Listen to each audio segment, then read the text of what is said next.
Cut. वाह क्या acting कर रहा है। તો હું આવી ગયો છું જંગલમાં તમને મજા કરાવવા. Let's go. अभी मजा आएगा ना भिड़ो.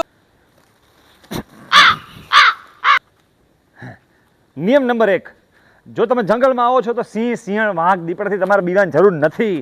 જ્યાં સુધી સચિનભાઈ જીવતા છે ત્યાં સુધી. ये फंस गया सीएम.